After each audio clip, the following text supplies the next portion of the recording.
नमस्कार शेतकरी बांधवांनो, मी जितेंद्र वानखेडे, ग्लोबक बायोटेक ॲग्रिकल्चर मलकापूर बुलढाणा. तर आज आपण आलेलो आहोत महाराष्ट्रातील सर्वात लहान शेतकरी जो जळगाव जिल्ह्यामध्ये आहे, तालुका जामनेर, गाव गोंदेगाव. गोंदेगाव गावामध्ये आलेलो आपण. तर या शेतकऱ्याने आपल्याकडून 50 झाडं लावलेली आहेत. आता नाही म्हटलं तर आता 6:15 झाले. रात्रीचा टाइम आहे, पूर्ण मक्का आहे इथे. याच्यामधून एखादं डुक्कर जरी आलं तर म्हणजे ते घातकच आहे आमच्यासाठी. पण विषय असा आहे की शेतकऱ्याचं वय जास्त नाही आहे आणि त्याने कुठेतरी भविष्याचा विचार करून आपल्याकडून चंदन लागवड करून घेतली आणि आपणही त्यांना व्यवस्थित करून दिली. आज नाही म्हटलं तर 1 महिना पूर्ण झाला नाही झाडाला. 15 जानेवारीला आपण लागवड केली. आज नाही म्हटलं तर आजची तारीख आहे 12 फेब्रुवारी. अजून 1 महिना झाला नाही. पूर्ण झाडं आपले सेटअप झालेले आहे. आणि आता आपण चेतनला विचारू, तर तुम्ही कुठून रोपं लावले तर पहिले? आम्ही पहिले नर्सरीमधून रोपं लावलेले होते. पण त्या दादांनी आम्हाला मार्गदर्शन केलं नाही आणि त्यामुळे आमचे 50च्या 50 झाडे वाळून गेली. बरं. त्याच्यानंतर मी चर्चा केली गाववाल्यांमध्ये. त्यानंतर मला एका व्यक्तीने सांगितले ग्लोबक बायोटेक ॲग्रिकल्चर मध्ये मी वानखेडे सरांना फोन केला आणि त्यांना मला चांगले मार्गदर्शन केले आणि त्यांनी मला 50 झाडं आणून दिले.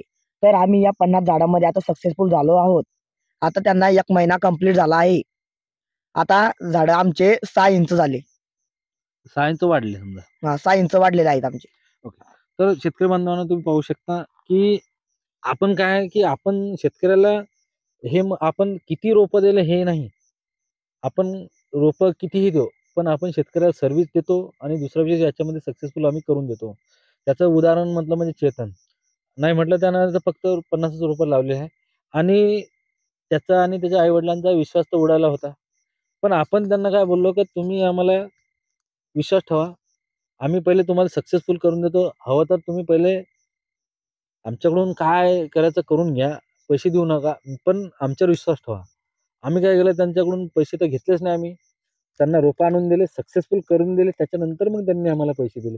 म्हणजे एकंदरीत काय आहे की मार्केटमध्ये शेतकऱ्यांसोबत ह्या ज्या घटना होत असतात, तर त्याच्यामुळे काय होते की शेतकरी नाराज होतो.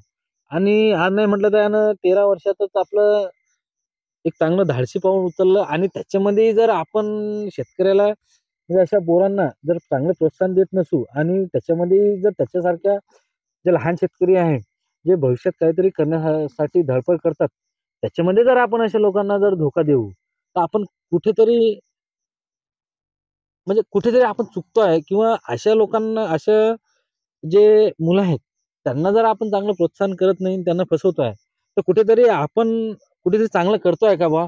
हा स्वतःला आपण प्रश्न विचारला गेला पाहिजे.